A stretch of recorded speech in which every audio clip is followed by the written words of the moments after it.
السلام علیکم دوستو، میرا نام ہے اسیب شفقت اور آپ دیکھ رہے ہیں ہنسی ٹی وی۔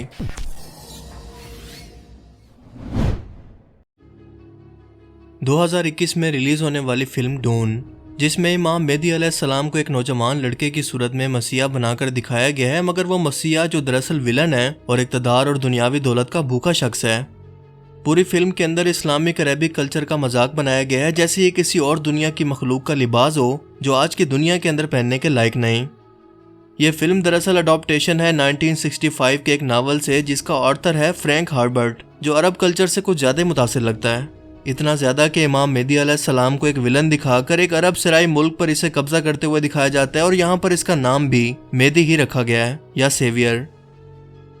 پوری فلم کے اندر مرد اور عورت دونوں کے لباس اور ان کی زبان عرب کلچر کی ہے، اور پوری فلم کے اندر کئی جگہ پر اسلامی نام یا عربک ورڈ کا استعمال جگہ جگہ پر کیا گیا ہے، مثال کے طور پر جہاد، شیعی، شہادہ اور نوکر وغیرہ۔ فلم کے اندر لفظ جہاد کو ریفرنس کے طور پر صرف اس لیے استعمال کیا گیا ہے کہ مسلمان عالم دین نے یہ فتویٰ دیا ہے کہ ٹیکنالوجی یا آرٹیفیشل انٹیلیجنس انسانوں کے وجود کے لیے بہت بڑا خطرہ ہے، اسی لیے تمام انسانوں نے مل کر اسے ختم کر دیا اور اس جنگ کو جہاد کا نام دیا، یعنی یہ تاثر دینے کی کوشش کی کہ مسلمان قوم علم اور سائنس کے خلاف جانے والی ایک جاہل قوم ہے جسے اس کے بزرگ یا عالم دین کنٹرول کرتے ہیں۔ ایک مسلمان ہونے کے ناطے آپ بھی جانتے ہیں کہ لفظ جہاد کا مطلب دراصل کیا ہوتا ہے اور یہاں پر اس کا مطلب کیا پیش کیا گیا ہے۔ جبکہ امام مہدی علیہ السلام کو جس ولن لڑکے کی صورت میں دکھایا گیا ہے، اس کے خلاف لڑنے والے لوگوں کی جنگ کو فلم میں کروسیڈ کا نام دیا گیا ہے، یعنی صلیبی جنگیں جو کہ مسلمانوں کے خلاف عیسائی حکمران کئی سو سالوں تک نور الدین زنگی اور سلطان صلاح الدین ایوبی جیسے مرد مجاہد کے مد مقابل تاریخ میں لڑتے رہے، اور یہ عیسائیوں کے لیے مقدس ترین جنگ ہے۔ مگر یہاں لفظ جہاد کو بدلنے کا مقصد یہ تھا کہ یہ لفظ مغربی دنیا کے اندر ایک اچھا تاثر نہیں رکھتا، اسے دہشت گردی کے ساتھ جوڑا جاتا ہے، سو اگر ایسا کیا جاتا تو شاید یہ مووی چلتی ہی نہ، اور پوری دنیا کے کرسچنز کے سینٹیمنٹس یا جذبات کو ابھار کر مسلمانوں کے خلاف نفرت پیدا کر کے بزنس کمایا جانا ممکن نہیں تھا۔ اس فلم کی کہانی شروع ہوتی ہے انسانوں کے مستقبل کے 20,000 سالوں سے، جہاں پر ہم دیکھتے ہیں کہ انسان انٹر اسپیس ٹریول کے بعد کئی سیاروں پر اس طرح سے بس چکے ہیں جیسے زمین پر آباد تھے۔ ہر ایک سیارہ ایک ملک کی طرح ہے جسے ایک ایمپرر، بادشاہ یا حکومت کنٹرول کرتی ہے، اور اس کے پاس ایک ایسی طاقتور فوج موجود ہے جس کا مقابلہ کوئی بھی نہیں کر سکتا۔ یہاں پر اریکس نام کا ایک سیارہ موجود ہے جس کا نام دراصل لیا گیا ہے عرب ملک عراق سے، اور ریکس کا مطلب ہے ڈانس، اور بالکل عراق کی ہی طرح یہ بالکل صحرائی علاقہ ہے جس کے دور دور تک صرف ریت کا سمندر ہے، مگر یہاں پر ایک ایسا ریت جیسا سپائس موجود ہے جو کہ بے حد اہم اور قیمتی ترین ہے، جیسے عربوں کے لیے آئل، کیونکہ اس کے استعمال سے انسان سپیس کے اندر سپیڈ آف لائٹ سے بھی زیادہ تیز ٹریول کر سکتے ہیں، لمبی عمر اور بہت ساری طاقتیں بھی پا سکتے ہیں، مگر اس کا زیادہ استعمال یہاں کے لوگوں کی آنکھوں کو نیلا کر دیتا ہے، اسی لیے باقی سیاروں کے طاقتور لوگ اس کے وسائل پر قبضہ کرنا چاہتے ہیں، بالکل ایسے ہی جیسے امریکہ نے عراق کو تباہ کر کے اس کے تمام آئل کے ریسورسز پر قبضہ کر لیا۔ اور یہاں پر بھی ہمیں سیم کہانی دیکھنے کو ملتی ہے کہ ایک دوسرے سیارے کے طاقتور لوگ جو کہ طاقتور ملک کو دکھا رہے ہیں جدید اسلحے کے ساتھ، اس ملک کے سب سے قیمتی سورس یعنی کہ اس ریت پر یا سپائس کو مائن کر کے اس پر قبضہ کرنا چاہتے ہیں، مگر اریکس کے لوگ اس کا مقابلہ نہیں کر پاتے کیونکہ ان کے پاس اس فوج سے لڑنے کے لیے جدید ترین ہتھیار موجود ہی نہیں ہیں۔ یہ سپائس مشینوں کے ذریعے بالکل ایسے مائن کیا جاتا ہے جیسے عرب ممالک کے اندر ریفائنری آئل کو صاف کرنے کے لیے لگائی جاتی ہیں۔ اچانک سے یہ قابض لوگ ایمپرر کے آرڈر پر اریکس کو چھوڑ کر جانے لگتے ہیں، اور کسی کو سمجھ نہیں آتا کہ اچانک سے یہ ایسا کیوں کر رہے ہیں۔ پھر سین شفٹ ہوتا ہے اور ہم ایک دوسرے سیارے کلیڈن پر ایک پال نام کے لڑکے اور اس کی ماں جیسیکا کو دیکھتے ہیں۔ یہ وہی لڑکا ہے جسے آگے جا کر یہ احساس ہوگا کہ یہی دراصل امام مہدی یا سیویئر ہے، جبکہ اس کی ماں ایک جادوگرنی ہے جس نے بنا شادی کے اس لڑکے کو جنم دیا۔ اس لڑکے پال کو کافی ٹائم سے عجیب و غریب قسم کے خواب آ رہے ہیں، جہاں پر وہ اپنے خوابوں میں ایک نیلی آنکھوں والی لڑکی کو دیکھتا ہے پر سمجھ نہیں پاتا کہ ایسا ہو کیوں رہا ہے۔ فلم کے ایک سین کے اندر ہم دیکھتے ہیں کہ ایمپرر اپنی انگوٹھی سے مہر لگا کر اریکس پر مائننگ کے آرڈر بالکل اس طرح سے دیتا ہے جیسے عرب کے اندر خط و کتابت انبیاء کرام اپنے خطوط کے اندر استعمال کرتے، اور ایون نبی پاک صلی اللہ علیہ وآلہ وسلم کے پاس بھی یہ خط و کتابت کی مہر موجود تھی۔ ایمپرر کے پاس عربی عبایا کے اندر موجود ایک عورت کو دکھایا جاتا ہے جو کہ چڑیل ہے یعنی جادوگرنی۔ ایک ہیلن نام کی جادوگرنی کو پال کے خواب کے بارے میں پتہ چل جاتا ہے، اور اسے لگتا ہے کہ یہ وہی مسیحا ہے جس کا انتظار پوری کائنات کر رہی ہے، اور یہ پوری دنیا سے برائی کو ختم کر کے ایک بار پھر سے امن و سکون کو واپس لا سکتا ہے۔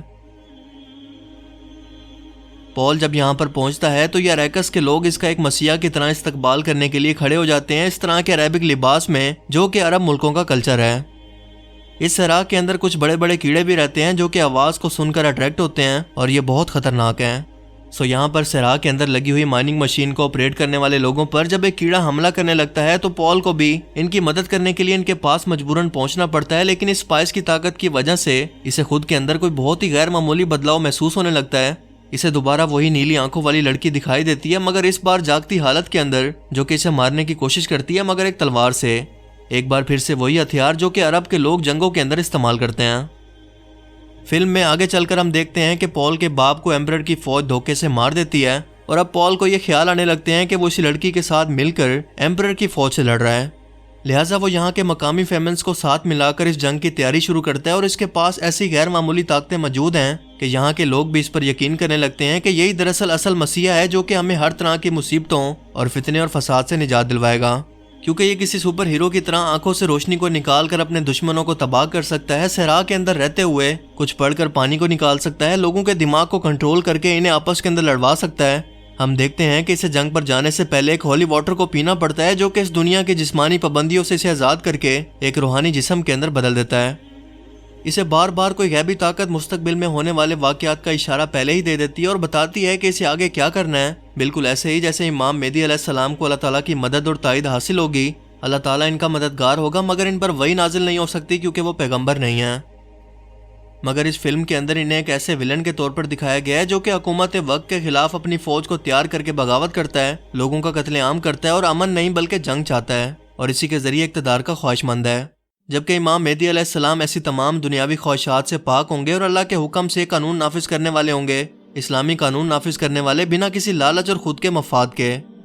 انہیں خود اس وقت یہ احساس ہوگا کہ وہ امام مہدی ہیں جب ایک بڑے جھگڑے کے بعد حرم کعبہ کے اندر دو گروہوں کے درمیان کسی بات کو لے کر خون خرابہ شروع ہوگا اور لوگ صلح کے لیے ان کے ہاتھ پر بیعت کریں گے۔ اس فلم کا ہر ایک منظر اسی ماحول کو دکھا رہا ہے جو کہ امام مہدی علیہ السلام کی آمد کی نشانی ہوگا، جبکہ فلم میں ان کے کردار کو بالکل ہی بدل کر رکھ دیا گیا ہے تاکہ لوگوں کے ذہن میں اس شخصیت کو ایک ولن کے طور پر دکھانا شروع کریں اور اسلامی عرب معاشرے کو ایک ان پڑھ، جاہل اور گوار قوم کے طور پر جو نہ تو اپنا خود کا دفاع کر سکتے ہیں اور نہ ہی اتنا زیادہ ایڈوانس ہیں، اور ایسی غافل مخلوق ہیں جو کہ کسی بھی سمجھدار مخلوق کو اپنے سامنے دیکھ کر اسی کو اپنا مسیح سمجھنے لگتے ہیں، کیونکہ ویسے بھی جو لوگ پہلی بار اس کریکٹر کو دیکھ رہے ہوں گے اسلامی تاریخ اور لٹریچر سے واقف نہیں ہوں گے، لہٰذا امام مہدی علیہ السلام کے کریکٹر کو بھی بالکل ویسا ہی سمجھ لیں گے جیسا اس فلم کے اندر دکھایا گیا ہے۔ کیا وہ نعوذ باللہ کسی جادوگرنی کی اولاد ہوں گے یا کوئی حرام اولاد؟ جبکہ آپ صلی اللہ علیہ وآلہ وسلم نے فرمایا کہ امام مہدی علیہ السلام میری بیٹی فاطمہ کی نسل سے ہوں گے جو جنتی عورتوں کی سردار ہیں۔ کیا یہ چیز ان کی اور ان کے والد حضرت محمد صلی اللہ علیہ وآلہ وسلم کی توہین نہیں ہے؟ ہم دیکھتے ہیں کہ پال کا تعلق حکمران خاندان سے ہے، بالکل ایسے ہی جیسے عرب کے سردار بنو ہاشم تھے اور انہی میں آپ صلی اللہ علیہ وآلہ وسلم کی ولادت ہوئی، اور امام مہدی علیہ السلام بھی اسی خاندان سے ہوں گے، یعنی آپ بھی ہاشمی ہوں گے۔ کیا یہ سب نشانیاں اور اس فلم کی کہانی ابھی بھی صرف آپ کو ایک اتفاق یا آرٹ لگ سکتی ہے؟ پوری فلم کے اندر ہر جگہ پر اسلامی کلچر کو دکھایا گیا ہے، مگر ایسے چھپے ہوئے انداز کے اندر بدل کر کہ اسے دیکھنے والا ہر شخص عرب اور مسلمان کلچر سے نفرت کرنے لگے، اور یہ نفرت آسانی سے ختم نہیں ہوتی بلکہ اگلی آنے والی نسلوں کے اندر منتقل ہوتی رہتی ہے، اور پوری کی پوری ہالی ووڈ انڈسٹری آج اس کام کے اندر جٹی ہوئی ہے کہ کس طرح سے اسلامی کلچر اور مسلمانوں کو دنیا کے اندر دہشت گرد اور پوری دنیا سے پیچھے چلنے والی ایک جاہل قوم کے طور پر دکھایا جائے، تاکہ جذبات اور جدت کے نام پر مسلمان نوجوان نسل اپنے ہی کلچر کی مخالفت کریں اور آہستہ آہستہ اس سے دور ہونا شروع کر دیں۔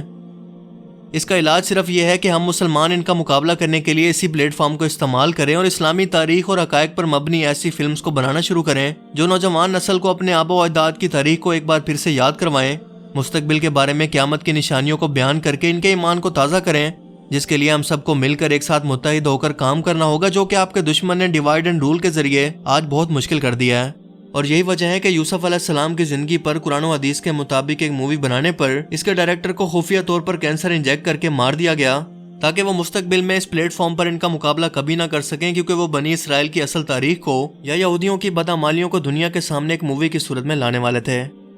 جس سے اندازہ لگائیں کہ وہ کس قدر اس کی اہمیت کو جانتے ہیں، اور اسی لیے اسی پلیٹ فارم پر اپنے سامنے مقابلہ کرنے آنے والے شخص کو سازشوں کے ذریعے ٹھکانے لگا دیا۔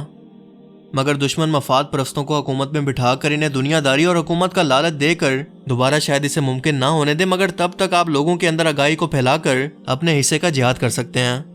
اس ویڈیو کو زیادہ سے زیادہ شیئر کریں تاکہ دوسرے لوگ بھی اس سے آگاہ ہو سکیں۔ اللہ تعالیٰ ہمیں سمجھنے کی اور عمل کرنے کی توفیق عطا فرمائے، آمین۔